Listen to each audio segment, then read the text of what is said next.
Assalamualaikum warahmatullahi wabarakatuh dan salam sejahtera. Okey student, bertemu lagi kita dalam kelas sejarah pada hari ini, dan kelas pada hari ini cikgu masih meneruskan bab 1 tapi bahagian yang kedua. Okey, kalau kamu tengok balik video yang pertama bab 1 ni, cikgu dah ajar kat kamu subtopik yang pertama dan yang kedua, iaitu 1.1 tentang konsep kedaulatan negara dan 1.2 untuk ciri negara yang berdaulat. Kelas hari ini cikgu akan sambung kepada subtopik yang ketiga ataupun 1.3, iaitu kepentingan mewujudkan negara yang berdaulat, dan cikgu ajar juga pengakhiran kepada bab ni, iaitu 1.4, langkah untuk mewujudkan kedaulatan negara. Okey, so kita tengok dulu perkara yang ketiga dalam bab 1 ni, iaitu kepentingan mewujudkan negara yang berdaulat. Untuk pengetahuan kamu pelajar, negara kita telah diberi kemerdekaan oleh British pada 31 Ogos 1957. Setelah hampir 400 tahun lebih negara kita dijajah oleh kuasa barat dan kuasa timur seperti Jepun.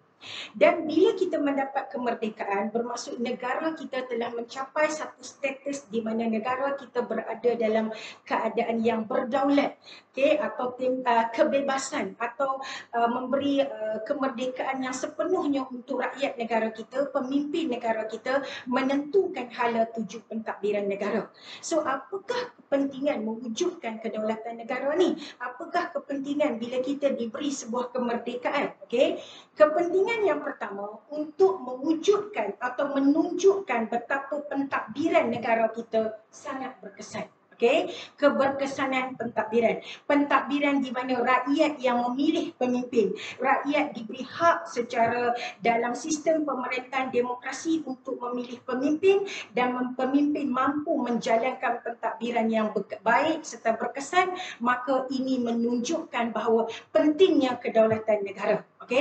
Bagaimana peranan pemimpin atau peranan sistem pentadbiran negara itu menunjukkan bahawa pentingnya kedaulatan negara. Contoh, kalau dekat negara kita, keberkesanan sistem pentadbiran itu dibuktikan dengan peranan yang dimainkan oleh sistem jemaah menteri.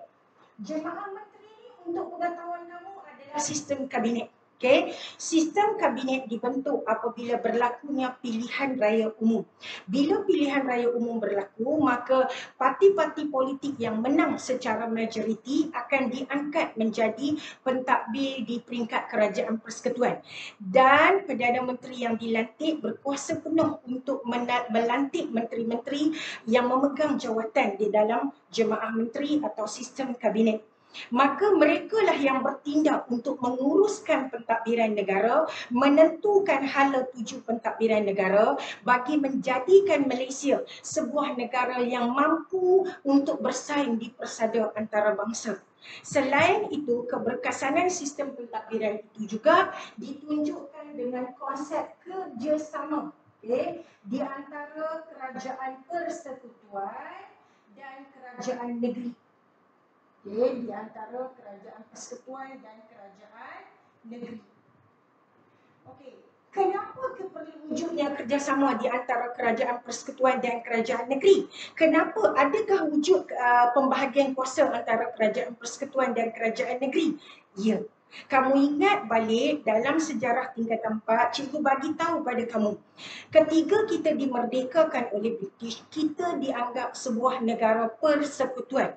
Apa maksud negara persekutuan? Negara persekutuan adalah negara yang menggabungkan, menyatukan, menyekutukan beberapa negeri membentuk sebuah negara yang besar. Dan kita adalah negara persekutuan kerana menggabungkan 14 buah negeri membentuk sebuah negara Malaysia.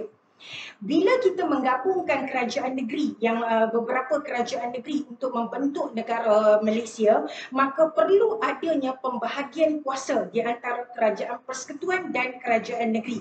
Tidak boleh kerajaan persekutuan memonopoli dan menguasai semua hal.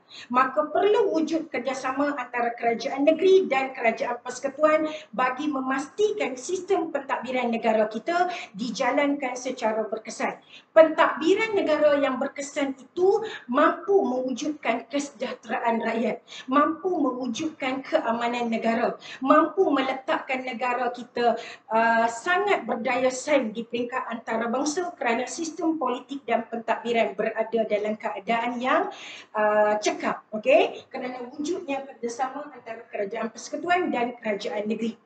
Selain itu, keberkesanan pentadbiran ini juga ditunjukkan melalui pengamalan undang-undang. Cikgu sama kat sini. Okey.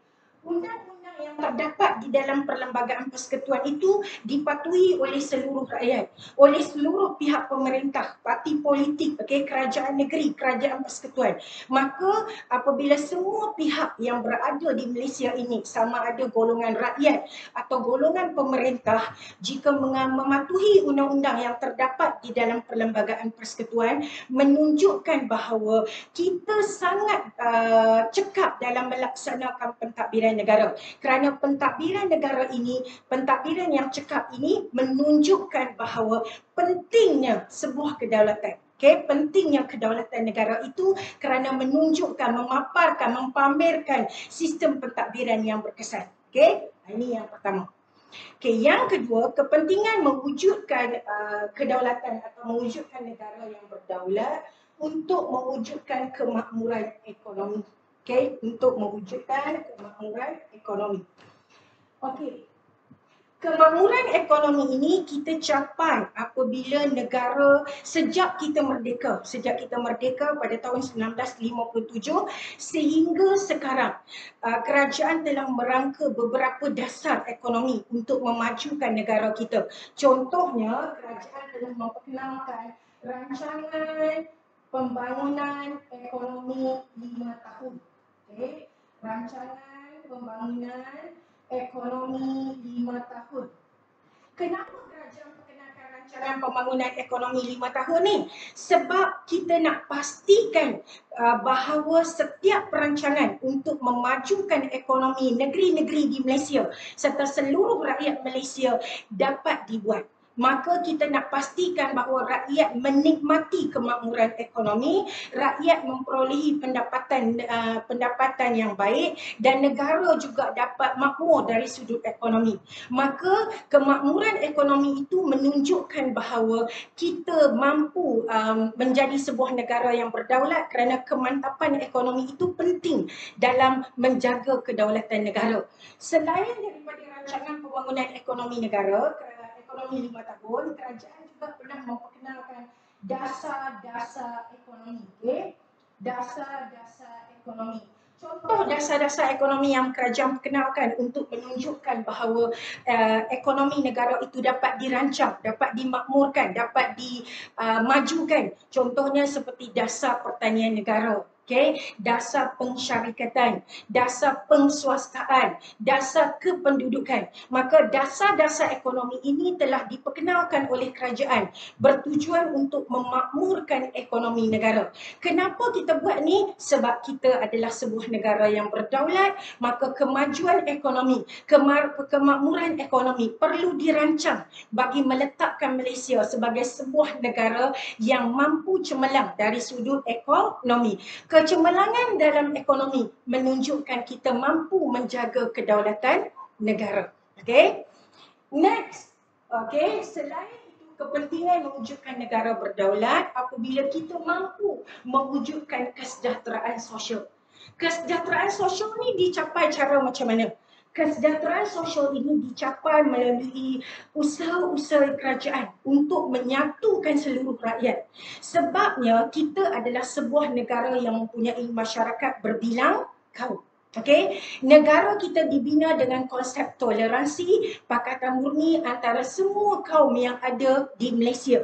Maka kita perlu mewujudkan kesejahteraan sosial. Contoh kesejahteraan sosial yang kita perlu buat, yang kita telah rangka, yang telah kita buat untuk mewujudkan sebuah negara yang berdaulat. Contohnya kita telah perkenalkan prinsip rukun negara. Rukun negara. kita perkenalkan juga prinsip dasar kebudayaan kebangsaan. Okay?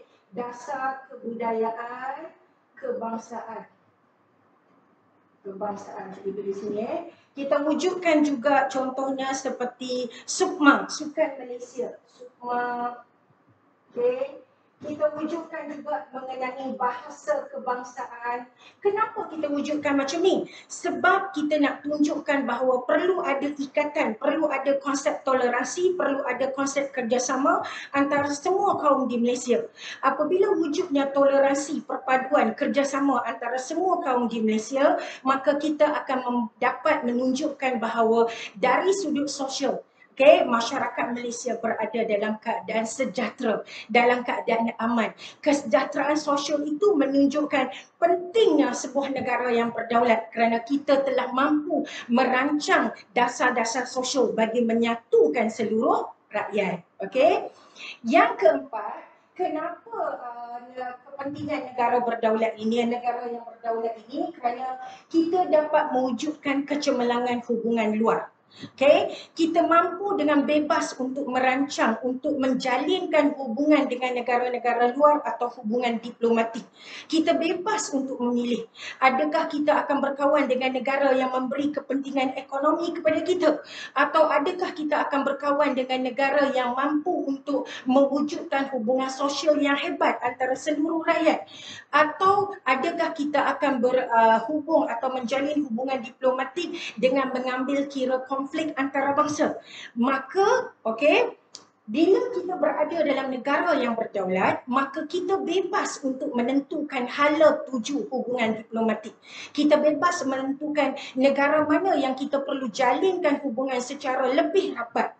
Kita bebas untuk menentukan negara mana yang kita tidak mahu jalinkan hubungan diplomatik secara terus. Contohnya Israel. Kita putuskan hubungan dengan Israel. Kenapa kita putuskan? Adakah kita mempunyai hak? Of course kita ada hak.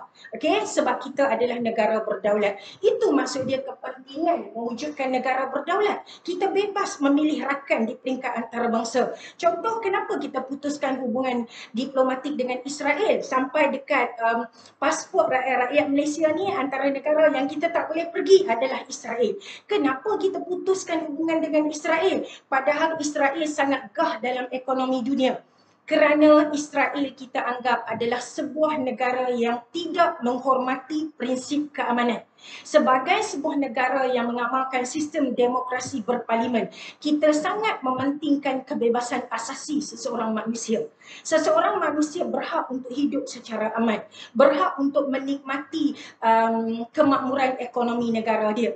Tetapi Israel telah menafikan hak bangsa Palestin apabila Israel menceroboh dan memperlakukan secara kasar bangsa Palestin. Jadi, adakah kita berhak untuk putuskan hubungan diplomatik dengan Israel?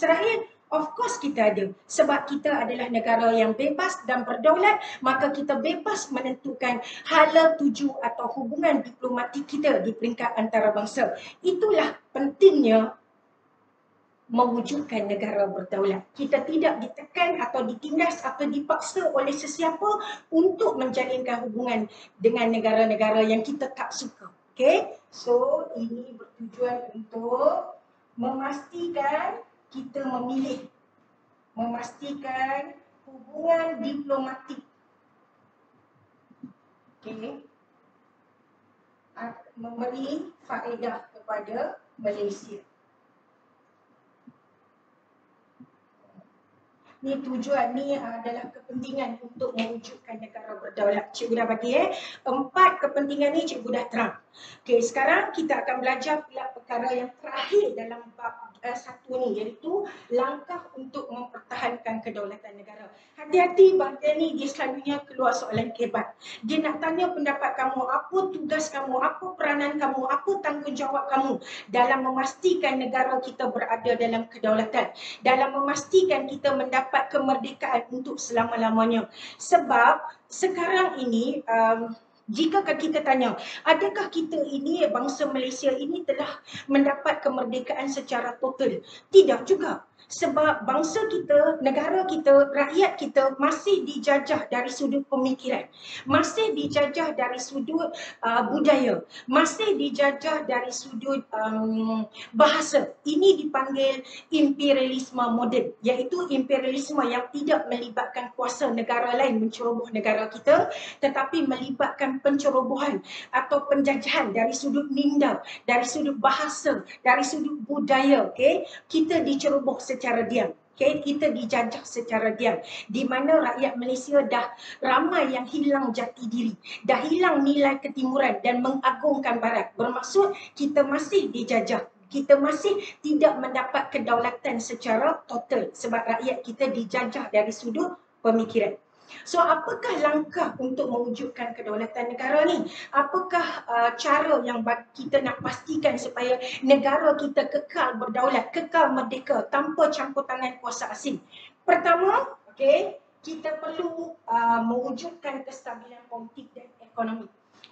Bahagian langkah ni dia perlu melibatkan kerjasama antara kerajaan dengan rakyat atau antara pemerintah dengan rakyat.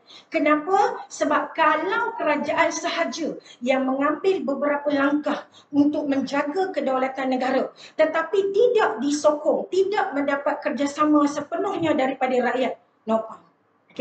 That's why bahagian ni perlu wujudkan kerjasama antara golongan pemerintah atau golongan kerajaan dengan rakyat. Yang pertama, kita kena wujudkan kestabilan politik dan ekonomi. Dari sudut pemerintah, bagaimana kerajaan perlu memastikan kestabilan politik ni? Dari sudut pemerintah, hendaklah pihak yang mentadbir negara kita ini, pihak kerajaan, pihak pentadbir, pihak yang diberi kuasa untuk mentadbir negara Malaysia dan rakyat Malaysia ini, hendaklah mengamalkan integriti dalam tugas. Bermaksud tiada kes rasuah. Tiada berlakunya penyelewengan wang kerajaan, tiada berlakunya penindasan terhadap rakyat golongan bawahan. Maka orang-orang yang diberi kuasa, yang diberi hak untuk mentadbir negara, untuk menjalankan pentadbiran negara, perlu mengelakkan rasuah, perlu mengelakkan ketirisan maklumat supaya negara kita, kamu nampak sekarang kan bagaimana Malaysia disenaraikan antara negara yang mempunyai kes rasuah tertinggi di Asia. Kenapa? Sebab bila ada orang-orang yang telah diberi tanggungjawab untuk melaksanakan dasar pentadbiran negara tidak mempunyai integriti dalam jiwa mereka, maka apabila duit itu menjadi benda yang penting dalam melaksanakan tugas, maka kes-kes rasuah, kes penyelewengan, kes penyeludupan akan berlaku. Maka that's why untuk memastikan kestabilan politik, maka pihak kerajaan perlu memastikan rasuah dihentikan. Rasuah dihentikan di kalangan kaki tangan kerajaan, pegawai kerajaan, ahli politik supaya kita dapat menunjukkan sistem politik kita itu stabil. Selain itu, dari sudut kestabilan politik, ahli-ahli politik negara kita, sama ada dari mana-mana parti yang wujud di Malaysia ini, hendaklah mengamalkan sistem demokrasi berparlimen secara matang. Kita melihat dengan nyata bagaimana sistem ahli politik, sistem parti-parti politik, ahli-ahli politik di negara kita kadang-kadang bertindak dengan secara tidak matang, memperlihatkan ketidakmatangan itu di hadapan rakyat. Maka apabila ahli politik yang diberi peranan, yang diberi tanggungjawab untuk menjalankan sistem politik negara kita tidak matang, maka dah tentu-tentu sistem politik kita berada dalam keadaan yang tidak stabil, berlakunya cacah merba, berlakunya kebangkitan rakyat. So hendaklah pemimpin kita mengamalkan politik yang matang. Politik matang. Selain daripada itu, untuk memastikan kestabilan ekonomi, kerajaan perlu merancang pelbagai langkah untuk memajukan ekonomi negara. Contohnya, kamu tengok bila keadaan negara kita berada dalam keadaan pandemik COVID-19 ini, ada beberapa sektor ekonomi yang terus mengalami kelumpuhan. Pendapatan negara terjejas kerana tidak berlakunya kemasukan pelabur luar. Sektor pelancongan terus mati sebab kedatangan pelancongan pengunjung asing tidak dapat dilakukan kerana pintu negara ditutup kerana nak mengelakkan penyakit COVID ini berleluasa di kalangan rakyat. Maka untuk mewujudkan kemakmuran ekonomi, ada beberapa perkara yang kerajaan perlu buat. Contohnya di peringkat ketiga peringkat pemerintahan Tun Dr. Mahathir dahulu sebagai Perdana Menteri yang awal, Tun Dr. Mahathir telah memperkenalkan dasar penguasaan. Dasar penguasaan, dasar pensyariatan dan menjadikan Malaysia menumpukan kepada industri berat supaya hasil pendapatan negara lebih banyak daripada hasil pertanian. Hasil industri itu lebih banyak. So, ni dasar-dasar ekonomi ini perlu dibuat. Apa pula tugas rakyat dalam memastikan kestabilan politik ni? Rakyat perlu bekerjasama. Rakyat tidak boleh membenarkan pintu negara kita diceroboh. Kita dengar ada rakyat Malaysia yang telah membuka pintu seluas-luasnya kepada pendatang asing dengan hanya diberi upah beberapa ratus atau beberapa ribu atau diberi rumah mewah atau diberi kenderaan mewah. Maka kita sebagai rakyat Malaysia sanggup menjual negara, membuka pintu negara yang seluas-luasnya kepada orang asing untuk masuk secara sah ke dalam Malaysia. Padahal bukankah tugas menjaga kedaulatan itu terletak di tangan kita? Bagaimana negara kita mudah diceroboh oleh orang luar? Melainkan kerana kesalahan rakyat Malaysia. Membenarkan perkara ini berlaku kerana duit. Kerana wang. Wang ni menyebabkan kita kelabu mata. Bila kita kelabu mata, kita menjual negara. So dari segi rakyat hendaklah bekerjasama dengan kerajaan. Bekerjasama dengan kerajaan bagi memastikan tidak ada berlaku pencerobohan. Contohnya macam kamu tengok dekat Langkawi, kes apabila masyarakat Langkawi itu, penduduk Langkawi melihat kedatangan kapal daripada Myanmar yang memuatkan lebih kurang dalam 200 orang pelarian Rohingya. Adakah kita perlu menerima mereka? Kita tidak boleh menerima sewenang-wenangnya walaupun kita kesian. Kesiannya atas dasar kemanusiaan kerana negara kita agama rasmi dia agama Islam. Semua agama di Malaysia ni dia mudah untuk kesian pada orang. Tetapi kita tidak boleh sewenang-wenangnya membuka pintu negara, membenarkan mereka untuk terus datang. Sebab sekali kita benarkan maka akan datang lagi kali kedua, kali ketiga, kali keempat. Dan kita tidak boleh membenarkan negara kita menjadi tempat lambakan pendatang asing. Sebab tu dari sudut mewujudkan kestabilan politik, kita perlu bekerjasama dengan kerajaan. Memastikan negara tidak diceroboh. Yang kedua, bagaimana langkah untuk mewujudkan kedaulatan, mempertahankan kedaulatan negara ialah mengekalkan perpaduan kaum. Dari sudut kerajaan atau dari sudut pemerintah, bagaimana pemerintah perlu mewujudkan perpaduan kaum? Ada banyak dasar yang kerajaan buat. Ada banyak kempen yang kerajaan buat, yang kerajaan seru kita supaya bersatu padu. Sebab negara kita ni masyarakat majmuk yang terdiri daripada pelbagai agama, bangsa, budaya dan latar belakang. Maka hendaklah kita mewujudkan perpaduan supaya kedaulatan negara itu kita mampu jaga. Kalau rakyat sering bertelingkah, kalau wujudnya konflik perkauman, maka mudah bagi kuasa asing menceroboh dan mengintai kelemahan negara untuk menghancurkan kedaulatan negara. That's why dari langkah yang kedua ialah kita kena wujudkan perpaduan. Contoh, kerajaan telah mengadakan kempen untuk mewujudkan perpaduan. Kita sebagai rakyat, apa kita perlu buat? Janganlah kita cetuskan isu sensitif dalam membangkitkan semangat resis. Kita tidak boleh bersikap perkauman. Kita kena elakkan sifat perkauman, elakkan konflik perkauman, elakkan isu-isu sensitif dibangkitkan untuk mengelakkan pergaduhan antara kaum. Hendaklah kita saling hormat menghormati. Hendaklah kita bertoleransi dengan setiap agama dan kaum. Supaya perpaduan ini dicapai. Jika kita sering membangkitkan isu yang bersifat fitnah, jika kita sering membangkitkan isu sensitif yang menyentuh sensitiviti sesuatu kaum, dah tentu perpaduan tidak akan tercapai. Perpaduan ini penting sebab kekuatan rakyat adalah kekuatan negara. Rakyat perlu bertoleransi. Saling hormat menghormati. Tidak boleh menghina sesuatu kaum. Yang ketiga, untuk sebagai langkah seterusnya untuk mengekalkan kedaulatan di negara kita, hendaklah kita memupuk semangat patriotisme.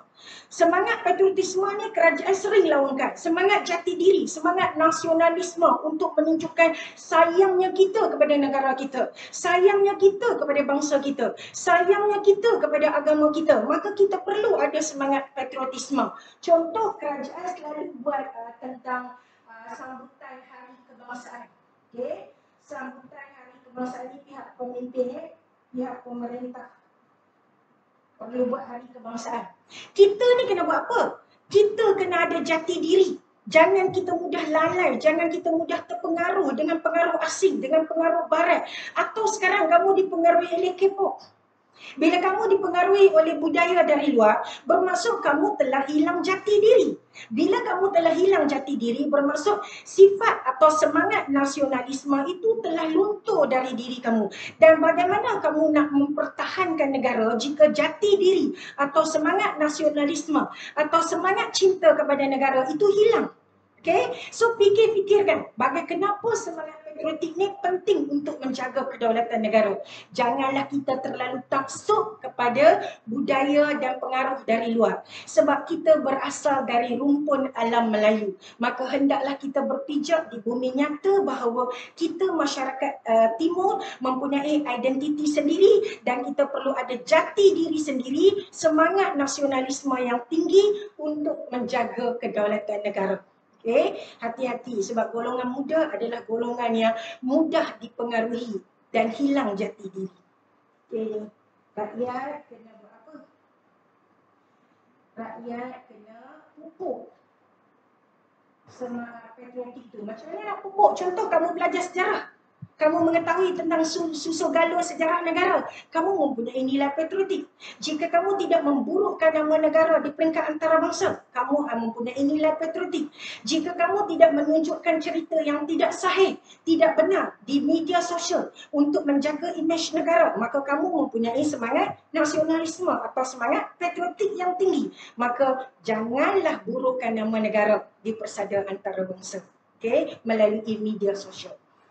Okey, yang keempat, kita perlu mengukuhkan sistem pertahanan negara. Sistem pertahanan negara ni kalau pihak pemerintah maksudnya kena kukuhkan dari segi angkatan tentera. Okey, kukuhkan dari sudut angkatan tentera. Angkatan tentera perlu dibekalkan dengan senjata yang moden. Okay? Strategi ketenteraan negara perlu dijaga. Contohnya kamu tengok apabila berlakunya pencerobohan di kawasan Timur Laut Sabah, maka kerajaan menghantar pasukan tentera menyediakan keperluan yang selengkapnya, menyediakan senjata yang lengkap kerana sistem pertahanan negara perlu dikukuhkan di kawasan tersebut untuk mengelakkan pencerobohan bangsa asing. Okay? Kita pula sebagai rakyat hendaklah mempertahankan negara dengan cara tidak bersengkukul dengan mana-mana kuasa luar.